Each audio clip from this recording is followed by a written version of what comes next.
Perfectísimo. Y bueno, pues vamos a Romanos capítulo 1 y vamos a orar para poner este tiempo en manos de Dios. Señor, te damos gracias en esta noche porque estamos aquí con bien, porque tú nos das vida. Padre, ponemos en tus manos esta reunión, este estudio. Te pedimos que seas tú guiándonos, Señor, y que no haya nada ni nadie, ni en el ambiente físico, ni espiritual, ni emocional, que hoy pueda distraernos de tu palabra, quitarnos la atención, Padre. Cualquier cosa que esté estorbando, que esté siendo una barrera, que hoy sea derribada por tu poder y que la única influencia ejercida sea la tuya, Espíritu Santo de Dios, sobre nuestras vidas. Te pedimos que así sea hecho en el nombre de Jesús. Amén.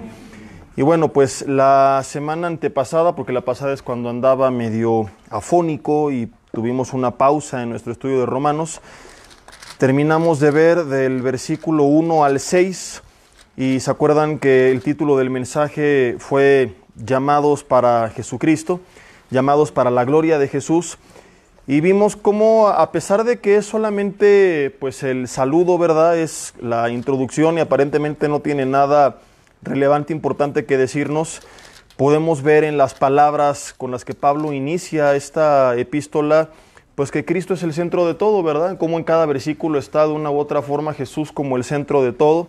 De ahí fuimos a ver en los evangelios cómo Jesús mismo dijo que desde Génesis y pasando por los salmos y los profetas, las escrituras siempre dieron testimonio de él, y llegamos a la conclusión de que la Biblia es Cristo céntrica. Entonces todo fue creado por él y para él, y de repente llegamos a este siglo en el que ya no somos nosotros dándole la gloria a Cristo, sino ahora pareciera ser que es Cristo glorificándonos a nosotros, ¿no?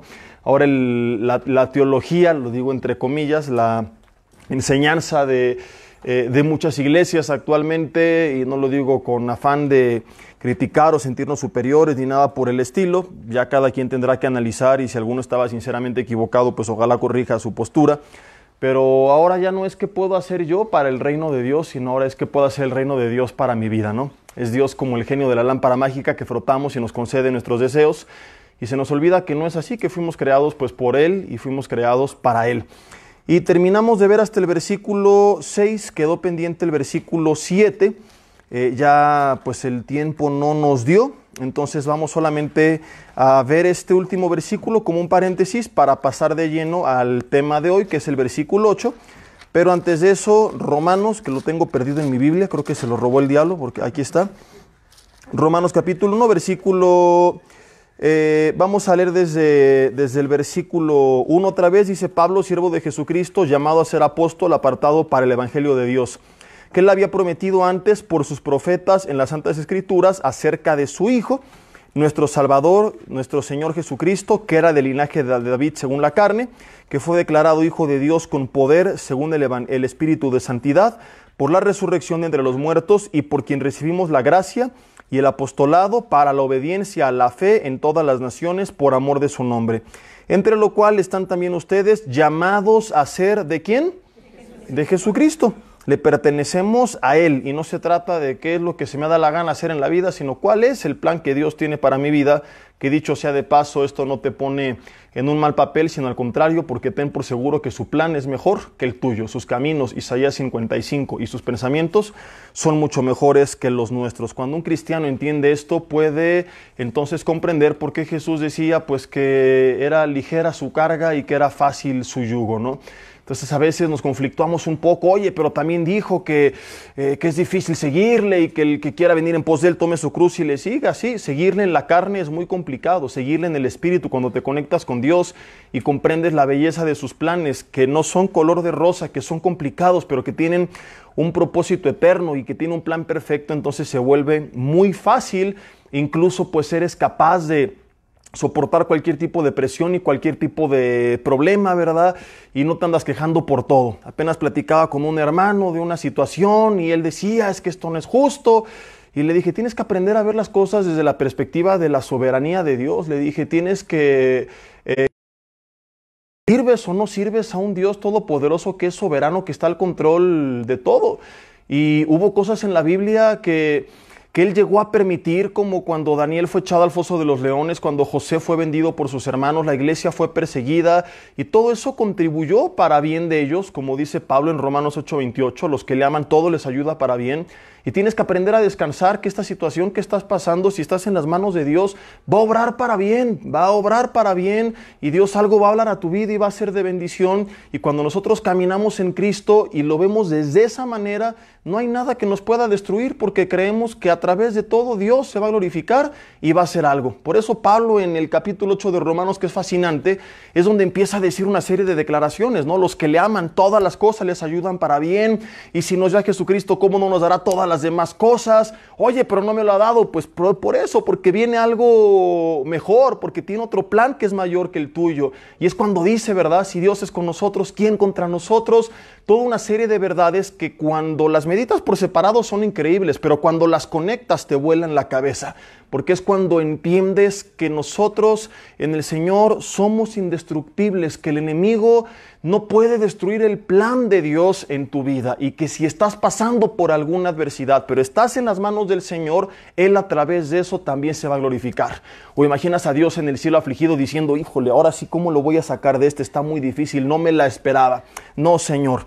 Dice después el versículo 7, que es el que nos faltó de ver, a todos los que están en Roma, amados de Dios, llamados a ser santos, gracia y paz a vosotros, de Dios nuestro Padre y del Señor Jesucristo. Dice, a todos los que están en Roma, amados de Dios, y somos llamados a ser santos, que ¿qué significa? No es que vas a ser San Pedro de Santa Fe, Santa María de Coajimalpa, sino que santo es apartado, ¿verdad? Yo no puedo ya revolcarme con el mundo y pensar como el mundo y hablar como el mundo, porque soy llamado a vivir apartado para Dios. Dentro del mundo, como Jesús oró, Padre, no te pido que los saques del mundo, sino que los guardes de él, pero dentro del mundo yo me mantengo en el camino de Dios, en el plan de Dios, en la voluntad de Dios. Ahora, este pasaje es bien interesante porque hay algunos eruditos que han llegado a la conclusión de que la traducción que estamos leyendo no está muy bien elaborada. Y a fin de cuentas, si es correcta o no, se vuelve irrelevante, como te lo voy a explicar, porque sea una o sea otra, nos termina llevando a fin de cuentas al mismo final, pero por un camino distinto. Como lo estamos leyendo, parece que Pablo nos está diciendo que nosotros tenemos que alcanzar esa posición, llamados a ser santos. ¿Cuál es el fin? Ser santos. Llamado significa tú estás en un lugar, yo estoy en otro lugar y te estoy llamando. En este punto el llamado es a ser santo. Entonces pareciera indicar que yo tengo que recorrer el camino para llegar a ese llamado de ser santo, que es ser apartado. Pero hay muchos estudiosos reconocidos que han concluido que este pasaje debería de decir santos en virtud de haber sido llamados, o santos porque para eso fuimos llamados. Entonces, esta conclusión nos llevaría a que debo de ser santo, sí, apartado, pero no para ver si a través de eso alcanzo el llamado, sino más bien porque entiendo que fui llamado. No sé si me estoy explicando. Es distinto que tú luches en tus fuerzas, y por eso mucha gente vive frustrada dentro de la iglesia, porque cree que es todo su esfuerzo lo que va a determinar lo que va a pasar. Entonces están tratando de vivir apartados para ver si entonces son dignos de algo de parte de Dios.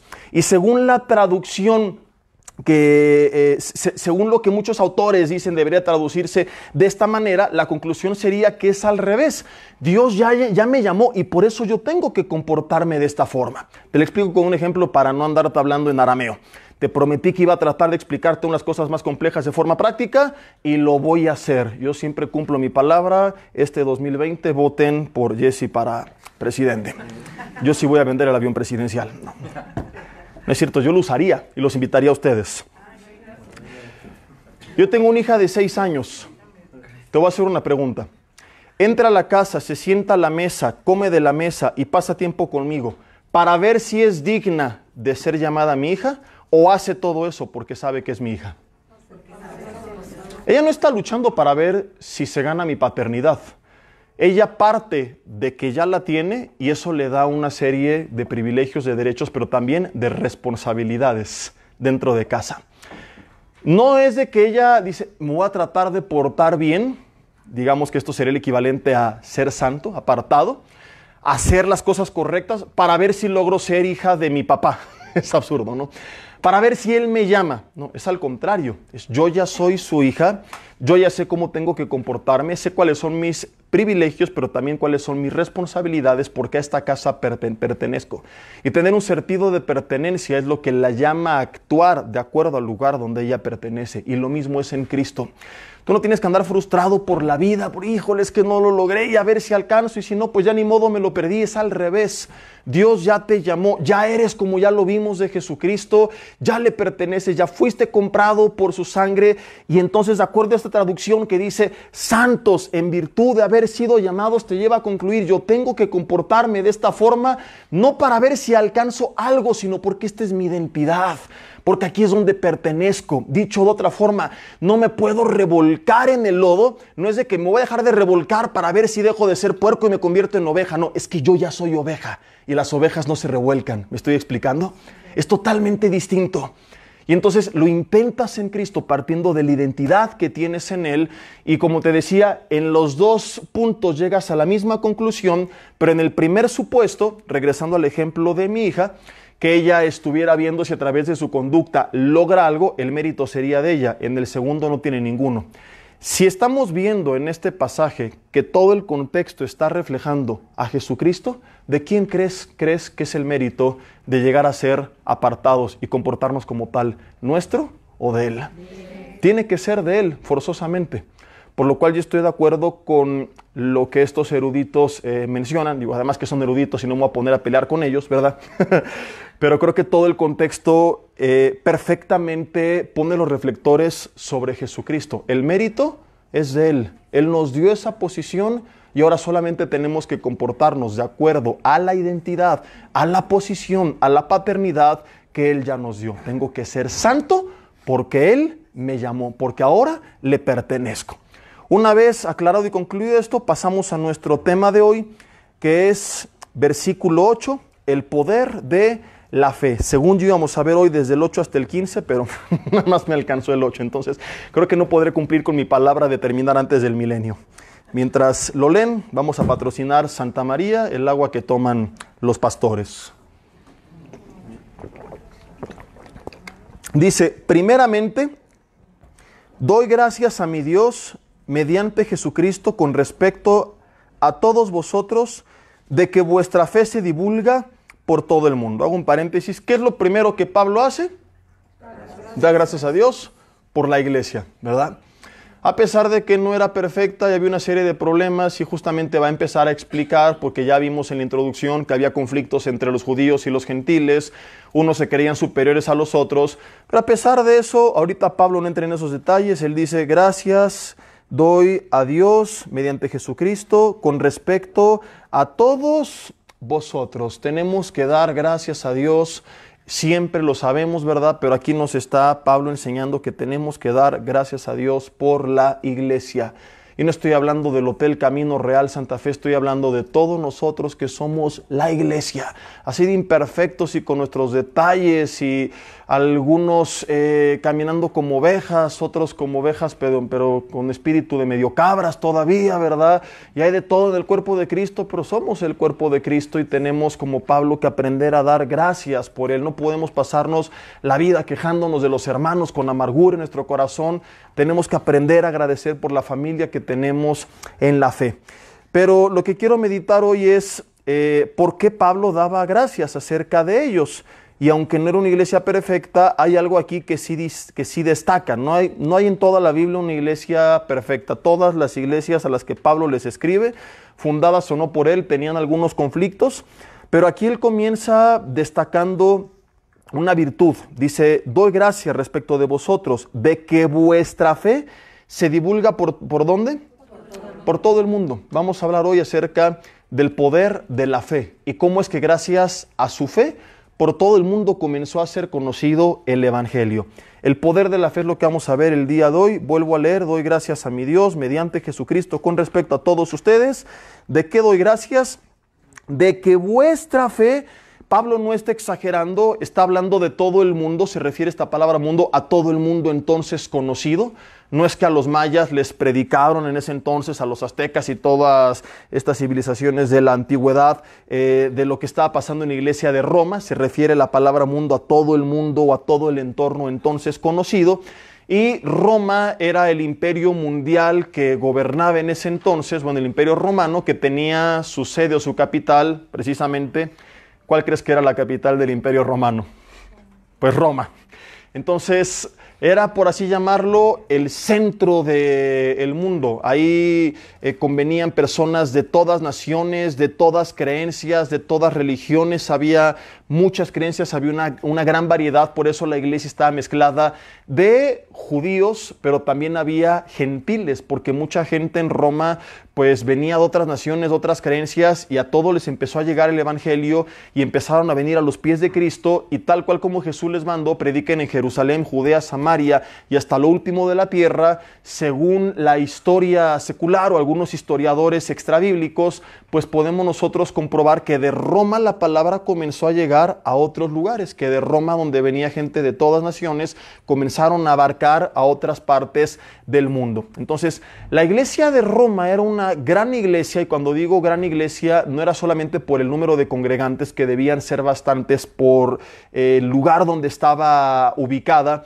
sino que cuando yo hablo de una gran iglesia voy más allá de la asistencia. Estoy hablando de las convicciones que ellos tenían. Cuando Pablo dice que su fe se divulgaba por todo el mundo, es muy probable que tú imagines algunas cosas incorrectas acerca de lo que esto se refiere, porque haces la comparación con alguna iglesia de la actualidad que empieza a ser reconocida por todo el mundo. Déjame explicártelo para que entendamos a lo que Pablo no se refiere, a lo que sí se refiere. ¿Y por qué es que no alcancé a estudiar? Bueno, sí alcancé a estudiar más versículos, pero ¿por qué no alcancé a poder enseñar más versículos? Y del solo versículo 8 me dio para toda esta enseñanza. Aunque yo quería avanzar más, me tuve que quedar hoy en el 8. Las mega iglesias, como se les conoce actualmente, iglesias de miles o decenas de miles de personas, más reconocidas en nuestro país y en todo el mundo, la megaiglesia de cada ciudad, que es generalmente las iglesias que son conocidas en otras ciudades, en otros países, que comienzan a tener cierto impacto, generalmente en los cristianos, pero tienen cierto impacto. ¿Por qué se conocen? ¿Por qué conocemos a estas mega'iglesias? ¿Qué es lo que nos llega de ellas? La gente llama a la gente. Pero ¿por qué comenzamos a... Mira, hay una iglesia de tantas personas en tal lugar, y regularmente ¿qué es lo que destaca de esas iglesias? Los testimonios de lo que Dios ha hecho con ellos. Generalmente, cuando nos enteramos de grandes iglesias, no nos enteramos por los testimonios de lo que Dios ha hecho en las personas de la iglesia, sino que, seamos honestos, regularmente es el grupo de personas en su totalidad lo que llama la atención y el lugar donde esa gente se reúne. Yo lo que he escuchado es que tiene un auditorio de tantos miles, es que tiene unas luces, es que tiene unas pantallas. Muchas se dan a conocer por sus grupos de música. Primero se hace famoso el grupo de música y después se da a conocer la congregación. Y yo no estoy diciendo que todo esto esté mal. Al contrario, qué bueno que utilicen todos los medios y recursos, como más adelante lo voy a aclarar, para que la palabra sea predicada, siempre y cuando no nos salgamos de los parámetros bíblicos, ¿verdad? Como algún día les dije, tampoco se trata de poner edecanes de la Tecate ahí en la alabanza para atraer gente a la congregación. Pero te menciono todo esto para que tengamos un punto de comparación, que lo pongamos en la balanza. ¿Por qué actualmente las iglesias comienzan a ser conocidas en todo el mundo? ¿Y cuál es la gran diferencia de estas iglesias de la actualidad con la iglesia de Roma, cuya fe también comenzó a ser divulgada por todo el mundo? Entonces, actualmente las iglesias se conocen por su infraestructura, por sus alabanzas, por su pastor también, por su predicador, ¿verdad? Tal iglesia así, de fulano de tal, que es el que sale ahí en la tele o en las redes sociales, en internet. Entonces se conoce por eso. Pero no conocemos a las iglesias porque no, es que ahí hay 500 hermanos que padecieron esto y que siguen adelante y la fe de esa iglesia. No, la reconocemos ya sea por toda su gente en conjunto, por una persona que la lidera, por la infraestructura o por algún ministerio o algo de la iglesia. No hay que confundirnos y creer que esto es lo que comenzó a hacer que la iglesia de Roma fuera conocida. De hecho, ni siquiera sabemos exactamente quién la fundó. ¿Se acuerdan que lo vimos? No fue Pablo el fundador, y creemos, ¿verdad? Hay muchas teorías, pero la que más se acerca es que cuando vino el Espíritu Santo sobre la iglesia primitiva en Pentecostés y comenzaron a predicar en otros idiomas, había gente, lo leímos ya en los estudios anteriores, que venía de Roma y que alguno de ellos comenzó cuando regresó a Roma, o muchos de ellos a predicar lo que habían recibido. Entonces, esta iglesia de Roma no comenzó a ser reconocida por su pastor. No era, no, es que tienen ahí al apóstol fulano de tal que hace que caiga oro del cielo. No comenzó a ser reconocida por su auditorio. ¿Por qué no tenían auditorio? Porque eran perseguidos y se reunían regularmente en catacumbas, se reunían en casas. No fueron reconocidos por su impacto en redes sociales porque ni siquiera existían las redes sociales. Sobrevivían sin Facebook, ¿cómo la ven? Sin televisión, no tenía Netflix y eran felices. Dale un zape al de al lado y dile, ya ves, lo que tienes es falta de contentamiento. ¿Por qué la iglesia de Roma comenzó a ser reconocida? No por ser una mega iglesia, e insisto, no estoy atacando a las mega iglesias, pero sí estoy diciendo dos cosas. Uno, esta no era la razón de su fama o por la cual su fe comenzó a ser divulgada por todo el mundo. Y dos, el tamaño no determina el éxito. Porque hay mega iglesias con gente arrepentida y gloria a Dios, pero también hay mega iglesias que son mega iglesias porque le predican a la gente lo que la gente quiere oír, pero jamás en su vida han escuchado la palabra arrepentimiento, no saben ni lo que significa, y sin arrepentimiento no hay perdón de pecado, lo cual significa que a lo mejor tienes a 10,000 personas que no se van a ir al cielo. Y Jesús no nos mandó a llenar un lugar los domingos, sino a ir llenando espacios en el cielo. Ir y hacer discípulos a todas las naciones. ¿Y qué es un discípulo? Un alumno. ¿De quién? De Jesucristo. De nada sirve una iglesia que tiene 5,000 personas que el domingo se aplastan 1 hora y que entre semana ignoran por completo a Jesucristo. Discúlpeme, pero esa iglesia no está alcanzando el éxito. Es más exitosa desde la perspectiva de Dios una iglesia, y no estoy utilizándolo como intentando justificar la mediocridad. No, hay que alcanzar a todos los que podamos alcanzar. Yo tengo esto en mi corazón. Pero en este caso extremo, sería más exitoso una iglesia de 100 personas, pero que los 100 son discípulos, que una iglesia con 10,000 que nada más se aplastan 1 hora el domingo. Porque el día que esos 10,000 mueran, sabrá Dios a dónde van y no impactaron a nadie. Pero estos 100 van a impactar a sus esposas, a sus hijos, a sus vecinos, a sus compañeros de trabajo. Van a ser tan grandes las convicciones que forjen en ellos que a su vez ellos van a impactar a su siguiente descendencia. Y a largo plazo, las 10,000 personas no impactaron a nadie. Estos 100, después de 50, 60, 70 años, en un efecto dominó, habrán alcanzado mucho más de 10,000 personas. Por eso Dios, dicho sea de paso, le reveló sus planes a Abraham. Dijo, porque yo sé que Él va a enseñar a sus hijos y a sus hijos detrás de sí que guarden la palabra que yo le he enseñado. Porque sabía que la palabra no iba a quedar solamente en Él, sino que iba a trascender a las siguientes generaciones. Entonces, una iglesia exitosa es la que está impactando a las siguientes generaciones a través de la fe y las convicciones que se está forjando en sus miembros, que están comprometidos con el Señor.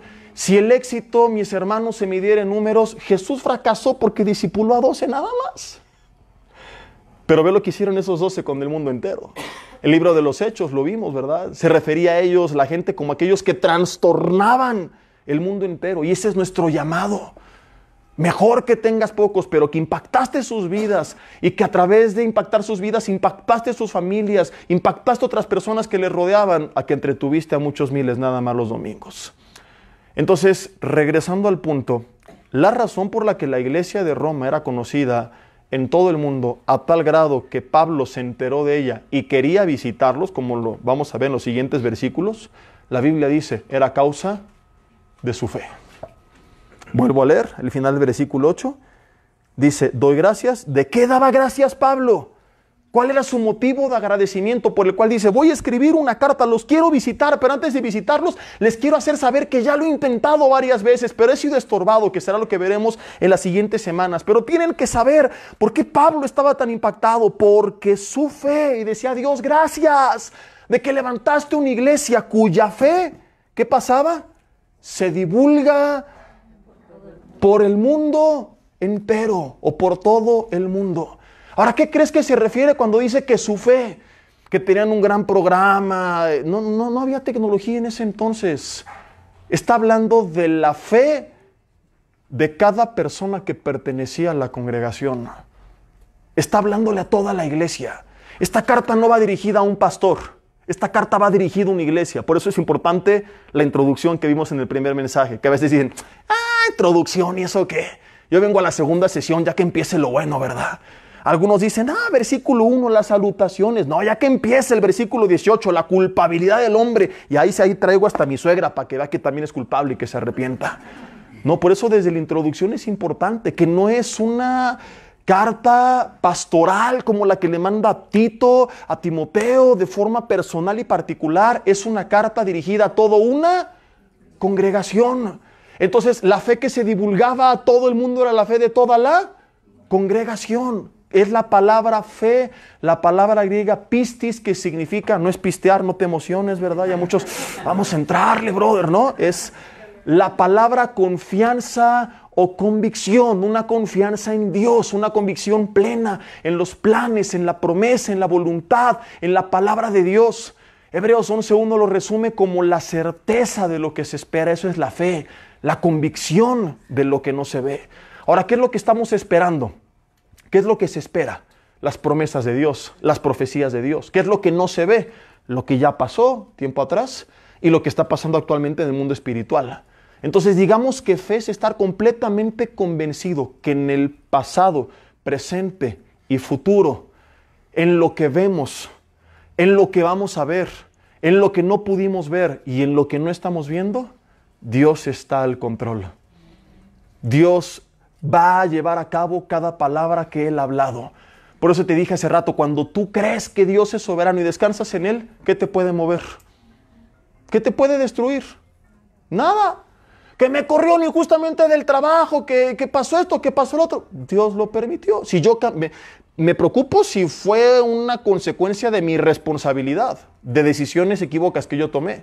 Pero si yo estoy caminando en la voluntad de Dios y pasó algo difícil, descanso en que estoy en las manos de Dios. Esa es la fe.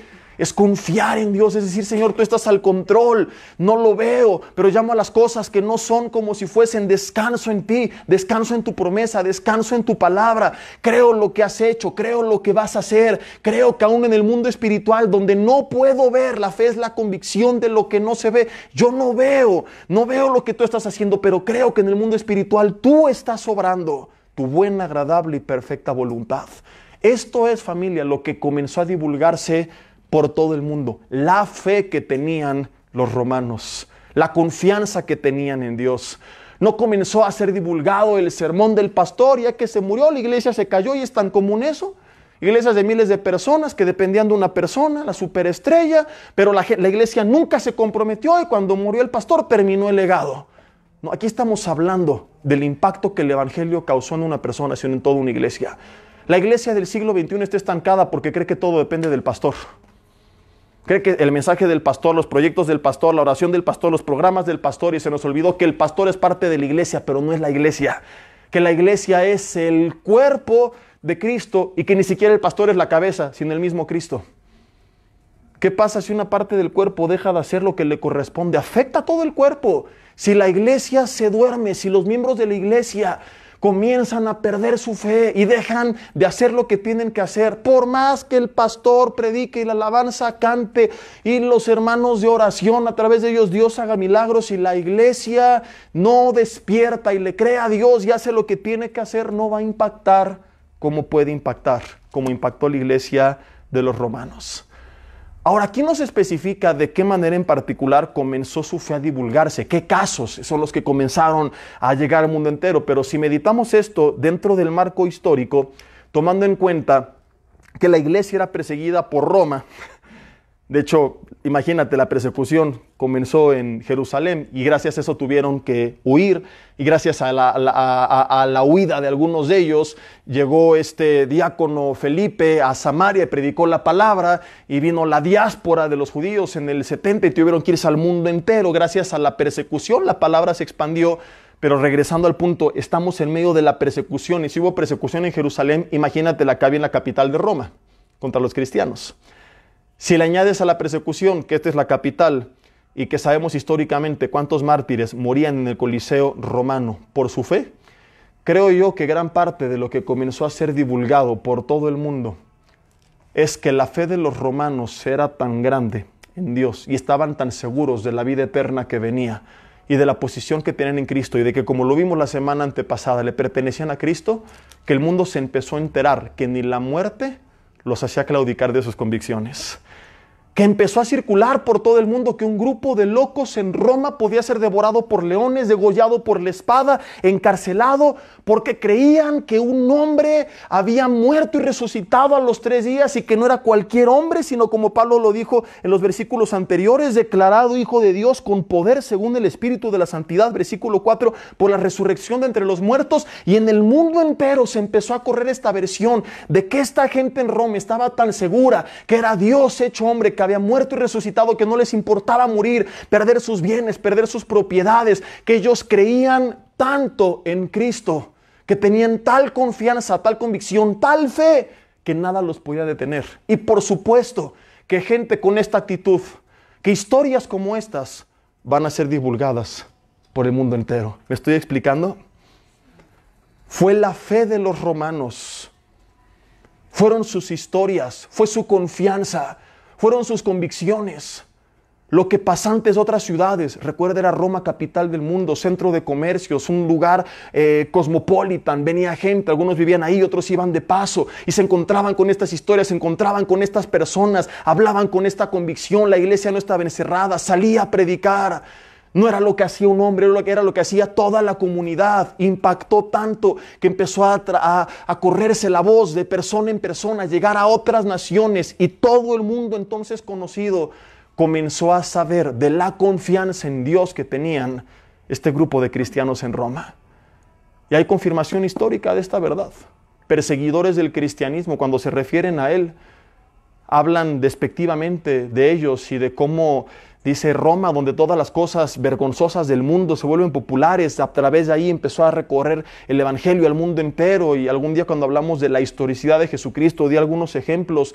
Hoy solamente lo menciono brevemente para recordarles que esto que estamos leyendo no es solamente algo que dice la carta a los romanos. Esto lo confirma la historia extrabíblica, secular, aún de los perseguidores del cristianismo. La fe de los romanos comenzó a impactar al mundo entero. Ahora, de acuerdo a esto, y tú dices, qué chido por ellos, ¿no? ¿Qué tiene que ver conmigo? Te prometí que sería claro, pero también práctico. ¿Qué necesitamos como iglesia para comenzar a impactar nuestro entorno? ¿Qué es lo que nos falta? Esta iglesia impactó el mundo entero. ¿Qué necesitamos nosotros para que más gente conozca de Cristo? Para que más gente escuche la palabra. Más medios de comunicación, más redes sociales, una pantallota el domingo atrás del escenario, luces bien padres y un grupo de alabanza padrísimo con todos los instrumentos en secuencias. ¿Cuántas puedes meter, Sam? ¿Como 200 instrumentos en secuencias, más o menos? Claro, ¿no? Todos en vivo, no, al revés, no en secuencias, sino en vivo, ¿no? 100 instrumentos ahí y una consola de ¿cuántos canales? La orquesta, que se venga Bruno con la Orquesta Filarmónica de Toluca aquí los domingos. Y mira, no estoy criticando todo esto, me estaría mordiendo la lengua, porque yo he predicado de lo importante que es utilizar los recursos que tenemos a la mano para predicar la palabra. Di un mensaje titulado Cristianismo Netflix contra Cristianismo Blockbuster, donde claramente defiendo que prediquemos el mismo mensaje utilizando nuevos métodos y nuevas estrategias. Estoy a favor de esto, sí, pero creo firmemente que esto no puede reemplazar la fe de toda la comunidad. Que ninguna infraestructura, ningún mensaje de una persona, ninguna alabanza de un grupo de personas va a reemplazar a la fe de la iglesia. Si la iglesia impacta el mundo entero, no es por la persona que está predicando el domingo, porque ¿cómo llegó la gente a escuchar a esa persona? Por la fe de la iglesia que invitó a los demás. Pero si una iglesia se estanca, es el mismo caso. No es porque el mensaje necesariamente no esté impactando, sino porque la fe de la iglesia está dormida. Vivimos en un mundo donde hemos logrado construir como cuerpo de Cristo los más grandes edificios que nunca ha tenido el cristianismo en toda su historia. Hay edificios espectaculares en muchos lugares. Tenemos como organización Vida Nueva para el Mundo algunas iglesias con edificios muy bonitos y, insisto, nos esforzamos por seguirlos mejorando porque el otro extremo sería pues, no hacer nada y tampoco es correcto, ¿verdad?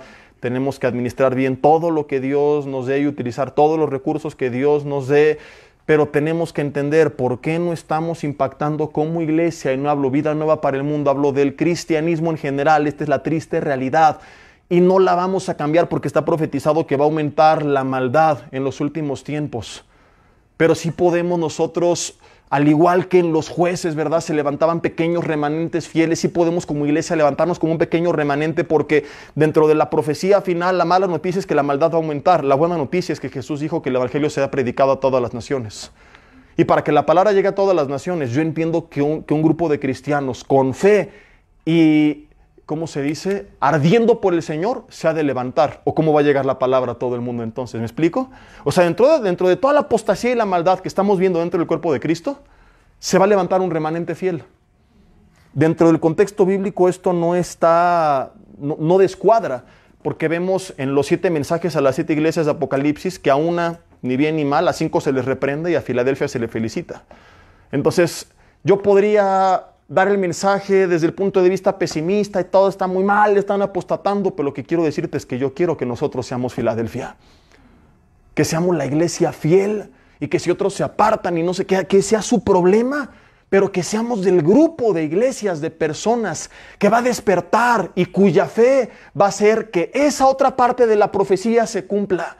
Que no seamos la parte de la profecía de la apostasía, ya se fue, ya no regresó, y ya se fue amargado y enojado como tanta gente, sino que seamos la parte de la profecía del grupo de personas que se levantó con tal pasión que la palabra en medio de tanta maldad llegó al mundo entero. ¿Por qué el cristianismo no está impactando? ¿Y por qué vemos que avanza la inmoralidad y la maldad? ¿Y cuántos mensajes no escuchamos desde hace años de que México para Cristo y este es el año? Y empiezan en enero todos los motivadores profesionales tras púlpitos con título de pastores que algunos no lo son, a dar el mismo mensaje de toda la vida. Y este es el año, y declara y confiesa y arrebata, y viene tu mejor año y vas a ser millonario y visualízate y todas estas cosas. Y la realidad es que estamos avanzando como nación. Estamos peor que nunca. ¿Por qué la iglesia no está impactando? ¿Por qué no está frenando la maldad? ¿Por qué la gente no está conociendo a Cristo? Porque se empieza a desmoronar el núcleo familiar. Porque no somos capaces ni de mantener nuestras propias familias unidas. ¿Cómo vamos a ayudar a otras si no podemos ayudar a las propias? Se desmoronan, se pierden los hijos, se pierden las convicciones, los valores, crecen delincuentes, violadores, criminales, porque la iglesia no está impactando a nadie, ni a su propia casa. ¿Cierto o falso? ¿Uyuyuy, ayayay o no? ¿Y por qué está pasando todo esto? Porque se nos olvidó, no hablo de nosotros, hablo de la iglesia a nivel mundial, que la iglesia no es la estructura, no es el edificio, no es el predicador, no es su alabanza ni su audio, sino las personas que la conforman. Y escucha lo que te voy a decir. El más grande edificio, si no está lleno de gente que tiene fe, que tenga una convicción firme en el Señor, no va a impactar a nada ni a nadie. Lo cual me lleva a concluir de todo este análisis, no el mensaje, sino de todo esto, que lo que necesitamos para crecer, para impactar, no es un aumento, mejora de infraestructura, de programas, de estudios, de reuniones. Insisto, no estoy diciendo que esto está mal, está bien, pero tenemos que entender, de nada servirá si no crecemos en fe. De nada servirá si no crecemos en fe. Porque un gran edificio puede impactar a un grupo de personas durante unas horas. Entran y ¡wow! Mira qué bonito. Hasta ahí se queda. Pero un cristiano con fe como la de los romanos puede impactar el mundo entero. Porque lo bien que sonó el sonido puede olvidarse en un día. Pero la gente no va a olvidar tu historia. La gente no va a poderse sacar de la mente cómo mientras ellos estaban frustrados y deprimidos porque perdieron la chamba, conocieron a alguien que estaba sonriendo, que porque confiaba en Dios. No se lo van a poder sacar de la cabeza. No podrán olvidar tus historias de cómo tras meses de desempleo nunca te faltó techo, vestido y alimento. Esta es la fe que comienza a impactar al mundo entero. No podrán olvidar que un cristiano le contó que estaba orando por su familia, por su hijo, que se fue pero que seguía tranquilo. Cuando tú tienes fe y cuando la gente ve que te mantienes firme pese al diagnóstico médico, pese al diagnóstico del país y que viene el coronavirus y lo que venga y tú estás tranquilo en el Señor, la gente dice, pero ¿cómo es posible? Esto conflictúa a la gente, esto lo saca de sus casillas, esto es anormal para ellos. Un buen espectáculo lo ven en cualquier lugar. Y el mundo siempre tendrá mejores pantallas y mejores luces y mejor sonido que nosotros. Y el mundo siempre tendrá grandes conferencistas. Entonces, como iglesia podemos superarnos y tratar de ser siempre lo más profesionales que se puede y mejorar en todo. Estoy a favor de esto, sí, pero lo que no podemos creer es que todo esto va a reemplazar a la fe de la iglesia.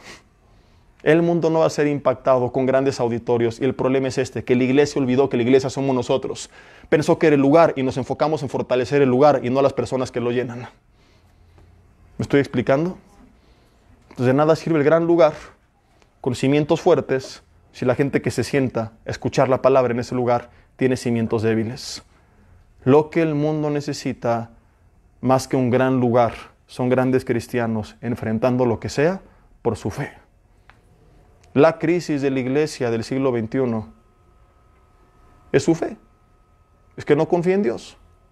Me pueden decir que sí, pero la actitud de muchos demuestra que no. Ve lo que Jesús dijo en Lucas capítulo 18.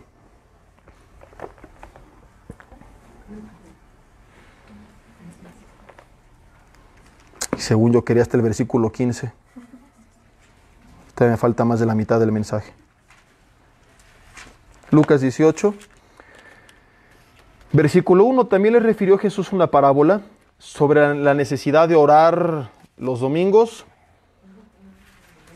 a las 10 de la mañana, que ni eso llegan, y no desmayar, diciendo, habiendo en la ciudad un juez que ni temía a Dios ni respetaba a hombre, pero también había una viuda que venía a él diciendo, hazme justicia de mi adversario. Y él no quiso por algún tiempo, pero después de esto dijo dentro de sí, aunque ni temo a Dios ni tengo respeto a hombre, dice, sin embargo, porque esta viuda me molesta, le haré justicia, no sea que viniendo de continuo me agote la paciencia. Y dijo el Señor, oíd lo que dijo el juez injusto. ¿Y acaso Dios no hará justicia a sus escogidos que claman a Él día y noche? O sea, había problemas y lo sigue habiendo y la gente clama y dice, por supuesto que va a hacerlo. ¿Se tardará en responderles? Dios va a responder. Os digo, versículo 8, que pronto les hará justicia, pero cuando venga el Hijo del Hombre, ¿hallará fe en la tierra? Esta pregunta cala. Dios va a hacer lo que tiene que hacer solamente porque es justo. Pero ¿con qué se va a encontrar cuando regrese el Hijo del Hombre?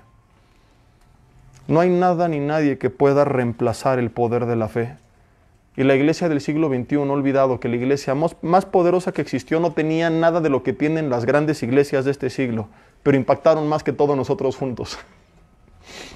Ellos impactaron al mundo entero. Ellos cristianizaron a Roma, por lo que quieras, pero lo hicieron, porque tenían fe. Y dice 1 de Juan 5:4, es nuestra fe la que vence al mundo. El mundo va a tratar de destruirnos con problemas, chismes, mentiras, un montón de cosas, pero solamente nuestra confianza en Dios y en la obra de Cristo y en la palabra de Dios nos puede dar la victoria. Por eso que en Efesios 6, que describe la armadura de Dios, te pregunto, ¿qué parte de la armadura es la que se describe como el escudo que va a detener los dardos de fuego del maligno? ¿Cuál es el escudo? El escudo de la proyección, el escudo de los programas. Porque es lo que la iglesia se la pasa echándole la culpa, O sea, como pastor he escuchado un montón de versiones, no, lo que falta es esto, lo que falta es aquello, y creemos que es, no, un predicador poderoso, ¿no? Y una alabanza que suena así, y un lugar que esté así, lo que detiene los dardos de fuego del maligno es el escudo de la fe. La iglesia está siendo quemada por los dardos de fuego y no logran ni siquiera defenderse ellos mismos y no logran apagar los dardos y se está quemando todo en su vida. Están sin fe, están desmotivados, están viviendo, que es todo lo opuesto a la fe. Hay miedo, hay inseguridad, hay estrés, hay desconfianza, hay falta de gozo. Si tú has experimentado alguno de estos sentimientos, es sinónimo de que hay falta de fe. Es evidencia de que hay falta de confianza, porque cuando yo confío en Dios, Primera de Juan 4:19, el perfecto amor, descansar en que Él me ama, echa fuera todo temor. Cuando no hay amor, por eso dice, de donde el que teme no ha sido perfeccionado en el amor de Dios, no ha entendido, no ha creído, no ha tenido fe.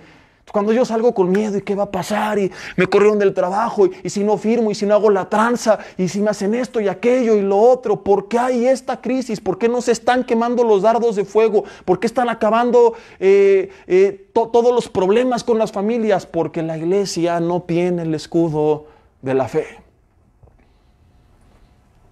Y no es ni el pastor, ni los ministerios, ni los servidores, ni líder de jóvenes, ni líder de la escuela dominical. Es que somos un blanco fácil para el enemigo porque no hay escudo que nos esté guardando de sus dardos. La iglesia está desprotegida porque se ha olvidado de la fe. Cualquier dardo que lance el enemigo, quema. Cualquier mentira, daña. Cualquier ataque, destruye. Está acabando con el liderazgo, está acabando con pastores que se quitan la vida, que se divorcian, que adulteran, que están hundidos en inmoralidad, porque creímos que lo más importante era el lugar de reunión, porque creímos que nuestro llamado era fortalecer una estructura física y se nos olvidó fortalecernos internamente en la fe que tuvimos que haber puesto en Jesucristo. Escúchame. La falta de presupuesto en una iglesia no puede detener la obra de un Dios que sostuvo a más de 2 millones de personas 40 años en el desierto. La falta de apoyo político, de medios de comunicación tampoco puede detenerla, pues servimos un Dios que aun cuando la iglesia fue perseguida por el imperio que gobernaba el mundo, fue la iglesia que utilizó para cambiar al mundo entero. El gobierno no le respaldaba, pero el Espíritu Santo sí. Hoy nos quejamos que el gobierno y que esto y que el otro. Y se nos ha olvidado que para Dios eso no representa ningún problema. Y nos hemos enfocado en lo que creemos que es el problema y le echamos la culpa a todo y a todos, menos a la verdadera razón que no está apuntando a mi alrededor, sino dentro de mi corazón. Porque la única cosa que puede estorbar la obra de Dios, Mateo capítulo 13, versículo 58, es la falta de fe.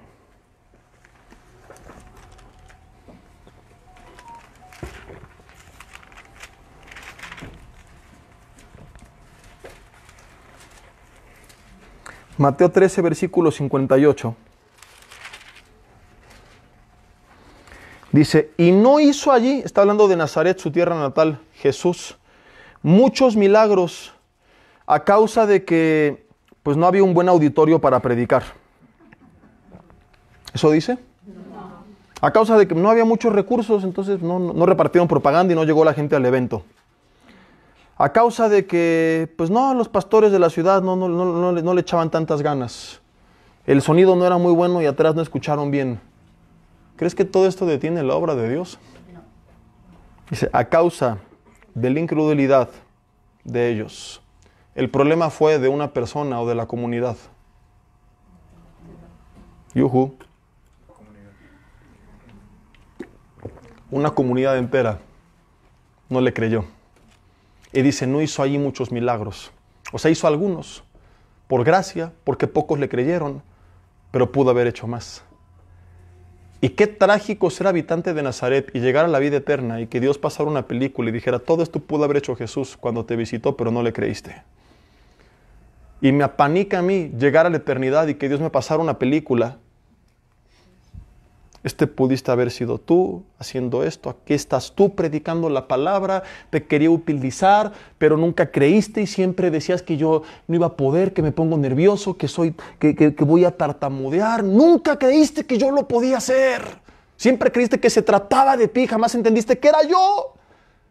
¿Qué es lo que vimos en los versículos previos? Que todo se trata de Jesús. Pero la iglesia deja de apuntar a Cristo, se apunta a sí misma y esto es lo que sucede. No hay fe, no hay poder. Eres tú orando por enfermos y ellos sanando. Tenías el don de sanidad, pero ni lo descubriste porque siempre decías, ay, vayan con los hermanos y nunca quisiste orar tú por uno. Nunca te animaste porque no me creíste. Esta es tu familia cambiada por mi poder, pero tampoco creíste. Eres tú, este es el empleo que tenías, ibas a ser una persona próspera, de bendición, Pero cuando perdiste el otro que tenías, que apenas te alcanzaba, en vez de confiar en mí y ver cómo ensanchaba tu territorio, te pusiste a maldecir, te enojaste, te apartaste, le echaste la culpa a todo el mundo, apostataste, no me creíste. ¿Me estoy explicando? Hay cosas que Dios ha hecho en nuestras vidas por gracia, pero qué trágico enterarnos que pudo haber hecho más, pero que fuimos Nazaret 2 en este sentido. No lo hizo por nuestra incredulidad. Y que nos estanquemos porque no le creímos. Y es que actualmente estamos acostumbrados tanto a señalar a los demás que dejamos de mirar dentro de nosotros. Por ahí dicen que en la tierra de ciegos el tuerto es rey. Entonces es más fácil ver o buscar otros que están peor que yo para sentir que no estoy tan mal. Y empiezo a juzgar por qué él hace esto, por qué él hace aquello, por qué él dice el otro, por qué él dice el otro. Y no se trata de justificarlos, pero se nos olvida que la falta de fe también es pecado. O sea, a lo mejor dices, yo no fumo, no robo, no tomo, no me drogo, no corro, no grito, no empujo y todos los nos que quieras. Pero no le estás creyendo a Dios. No, pastor, yo sí le creo. ¿Y por qué estás tan afligido por esa crisis? ¿Por qué te destrozó tanto esa enfermedad? Se entiende que hay un momento de tensión, pero vienes al Señor y te levantas, pero han pasado meses y sigues en ese estado. No está habiendo fe. Tan estresado que tanto cortisol que liberó tu cerebro ya te está dañando tus defensas. Porque no hay fe. Y la falta de fe estorba el poder de Dios. Sin fe, Hebreos 11:6, es imposible agradar a Dios. Tan no estoy equivocado en todo esto, que Hebreos 11, la galería de los héroes de la fe, describe las grandes obras que hicieron muchos hombres y mujeres de Dios en el Antiguo Testamento. ¿Y por qué dice que lo hicieron? Porque eran bien chidos, porque eran los papirrines de la época, porque tenían iglesias espectaculares. No. Gente que vivió en desiertos y durmió en cuevas, con pasados terribles, pero todo lo que hicieron, una y otra vez dice, por la fe, por la fe, por la fe. Pues tenemos la historia del Antiguo Testamento, y todos estos hombres, todo esto lo hicieron por la fe. Y llegamos al Nuevo Testamento y vemos ahora que la iglesia comienza a impactar al mundo entero por la fe. Y se nos olvida que el libro de los Hechos no tiene conclusión porque se sigue escribiendo, pues es la historia de la iglesia y esta no ha terminado. ¿Y en qué momento creímos que las cosas cambiaron? Y antes era todo por la fe Antiguo Testamento, por la fe en la iglesia primitiva. Y de repente llegamos a la iglesia del siglo XXI y cree que es por el pastor, por los servidores, por los líderes, por la infraestructura, por sus programas, por sus redes. No, Señor, Dios no va a impactar al mundo con una persona. Necesita a todo el cuerpo creyéndole, o al menos gran parte del cuerpo creyéndole.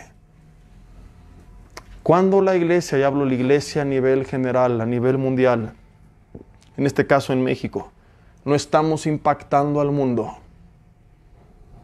no es el problema de una persona, que es lo que suele pensar la gente. Siempre que la gente sea una iglesia, ¿a quién culpa? ¿A quién culpan? Hermanos. Hijos del Altísimo. Al pastor. Ahora, de acuerdo a lo que estamos leyendo, ¿esto tiene sentido? ¿No? Está fallando la fe a nivel general de la iglesia. Ahora, ¿por qué falla la fe? Concluyo con esto. Porque nos volvimos, hablo en general, una iglesia activa, públicamente, inactiva en la intimidad.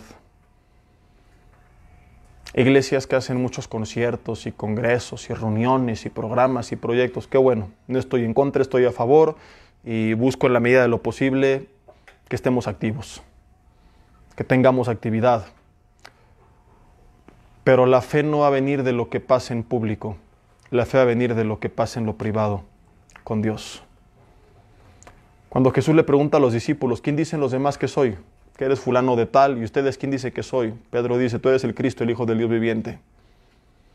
Pero antes dijo, hemos creído y conocido. No me estoy confundiendo. Es cuando le abandonan a un grupo de discípulos. Y le pregunta a Jesús a los demás, ¿ustedes también quieren irse? Y Pedro dice, ¿a quién más iremos si solo tú tienes palabras de vida? Y hemos creído y conocido. ¿Quién eres tú? Esta palabra conocido viene del griego ginosko, que es un conocimiento íntimo. ¿Cómo conocieron quién era Jesús? A través de tener una relación íntima, privada y personal con Él. Aquí es un pasaje más explícito. La Biblia nos habla acerca de qué es la fe en 3 porciones distintas, o cómo viene la fe, más bien dicho. Qué es la fe lo describe perfectamente Hebreos 11:1, pero cómo viene la fe. Tenemos 3 pasajes que cuando los unes y meditas extraes el todo. Por una parte, Romanos 10:17 dice que la fe es por el oír por la palabra de Dios. O sea, hay gente que cree que es nada más leer y leer y leer y leer y leer y leer y leer la Biblia. Y el diablo se la conoce de memoria. Los demonios también tienen fe, porque creen en Dios y tiemblan, pero no lo obedecen. Por otra parte, Gálatas 5:22 dice que la fe es uno de las 9 características que conforman en singular el fruto del Espíritu. O sea que hasta aquí llevamos que la fe viene por el oír de la palabra, pero que a su vez lo produce el Espíritu Santo. Y David, en el Salmo 9, versículo 10, dijo, en ti confiarán, y la fe significa convicción, ¿y qué más? Confianza. O sea que está diciendo, en ti tendrán fe, en ti confiarán los que conocen tu nombre. ¿Qué se refiere esto? ¿Los que conocen la nomenclatura del nombre de Dios? ¿Los que saben que Dios se llama Jehová? No. Es un término que se utilizaba para definir o describir cuando las personas conocían las características del nombre que se daba a conocer. Como cuando tú le dices a alguien, ahora sí me vas a conocer, ahora sí vas a saber quién soy. Es que no te conoce, mucho gusto, soy fulano de tal. No. Es que vas a revelar algo de ti que todavía no conocía. En ti confiarán los que conocen tu nombre. Va a confiar en Dios quien conozca y quien sepa quién es Dios. Junto a los 3 pasajes, la fe es algo que produce el Espíritu en nuestras vidas a medida que yo, en la intimidad con Dios y a través de la palabra de Dios, conozco quién es Dios. Yo no puedo tener fe si no tengo comunión con Dios y si no conozco la palabra de Dios. Yo necesito conocer personalmente a Dios para entonces tener fe. Termino con un ejemplo que he explicado varias veces, pero que no puedo omitir en una conclusión como esta, porque lo aclara perfectamente. ¿Cuántos de ustedes están casados o casadas? Levanten la mano. ¿Ok? ¿Se acuerdan el primer día que conocieron a quién es su esposo o su esposa? El primer día que lo viste en escena, no que hablaste, ubica el momento en el que no sabes ni cómo se llama y apareció. La primera vez que tú lo viste o que tú la viste, ¿lo tienes presente? Los hombres ni se acuerdan, pero digan que sí. ¿Qué hubiera pasado si ese día ese hombre o esa mujer se acerca a ti y te dice, oye nena, me gustas y pues tengo una sorpresa para ti, no te espantes, no te voy a hacer nada, te quiero llevar a un lugar muy bonito y vamos a pasarla bien, tú ten fe, confía en mí, soy tu futuro esposo, no va a pasar nada, seré el padre de tus hijos. Pero como es sorpresa, pues tengo que vendarte los ojos y echarte en la cajuela, pero no. Tú tranquila. ¿Cuántas se hubieran dejado? Levanten la mano las cuscas, digo, las que digan que sí. ¿Ninguna? Si acabando esta reunión tu esposo te hace la misma propuesta, mi amor, tengo una sorpresa para ti, pero como es sorpresa no la puedes saber, no lo puedes ver, te voy a vendar los ojos, no te preocupes, confía en mí, ten fe. Vamos al auto, te vendo los ojos. ¿Vean? Ya a diferencia de antes no cabes en la cajuela, adelante está bien. ¿Cuántas se dejarían sorprender por su marido? Levanten la mano. Algunas ni porque están casadas ya, ¿verdad? Dicen ahora menos. Antes a lo mejor, pero ahorita no. Al menos hubo 4 manos que dijeron antes no y ahora sí. La pregunta es ¿por qué si es la misma persona con la misma oferta? Porque ahora tienes fe, confianza en sus planes hacia tu persona. La pregunta es ¿de dónde vino la fe? ¿De que has pasado tu vida con Él, compartiendo tiempo con Él? Sabes quién es, sus planes, que no te va a hacer algo malo. Descansas en Él porque lo conoces. ¿Cómo lo conociste? ¿Porque te contaron de Él o porque has pasado tiempo con Él? Jamás lo hubieras conocido si solamente iban al cine, si te contaban de él y no platicabas. ¿Podrías conocerle si fueras a un lugar cada domingo a que te hablaran 1 hora de él? Jamás. Tendrías un conocimiento superficial, pero jamás podrías confiarle tu vida a tal forma de decir, ciérrame los ojos y a donde quieras vamos porque sé quién eres. Esto viene a través de la intimidad, de pasar toda una vida. La fe salvífica no puede aumentar o disminuir. Crees o no crees que Jesús existió, murió y resucitó. No puedes medio creer. Pero los discípulos dijeron, Señor, aumentanos la fe, la confianza en Dios para enfrentar la vida. Más adelante dice Pablo, el justo por la fe vivirá, y hablaremos de esto, ¿verdad? De la fe aplicada a la vida diaria. ¿Y qué es lo que esto significa? En el mismo capítulo 1 está por ahí del versículo 17 o 18. Más adelante lo vamos a encontrar.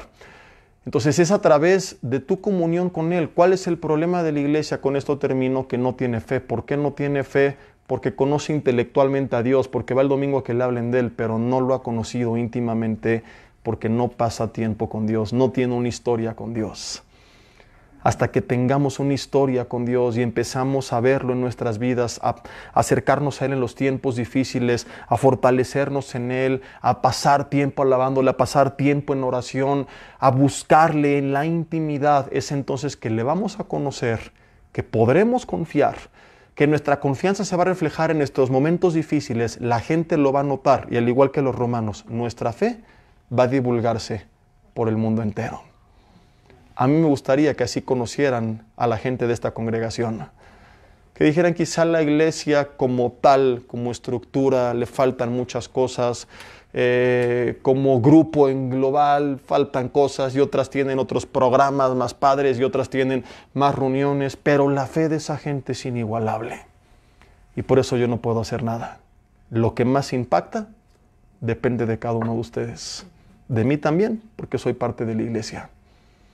Así que la pregunta es, ¿qué vamos a hacer con este paquete que Dios pone en nuestras manos? Y en las de todos los que hoy se aventaron este mensaje a través de internet, que han de estar diciendo, ¿para qué lo vi? Porque nos llevamos una gran responsabilidad. Señor, te damos gracias en esta noche por tu palabra. Padre, te pedimos perdón si no hemos confiado en ti como deberíamos y nuestra fe en vez de impactar ha causado a veces hasta lo contrario. Hemos dado mal testimonio por nuestra falta de fe. Señor, queremos hacer contigo un compromiso de buscarte, de conocerte, no como una imposición, no como un pesar, sino verlo como un privilegio.